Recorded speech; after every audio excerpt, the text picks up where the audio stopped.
At is used with time, night and location. On is used with days, date and part of day. In is used with months, years, seasons, morning, afternoon and evening. For examples, blank July. July is a month, so we will use in. Blank 6 o'clock. 6 o'clock is time, so we will use at. Blank the forest. The forest is a location, so we will use at.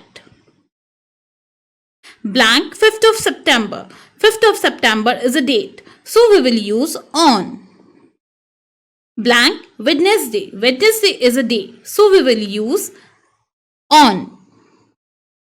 Blank 2022. 2022 is a year, so we will use in. Blank night. Night for night we will use at. Blank spring. Spring is a season, so we will use in. For more such videos, follow English Didi. Thank you.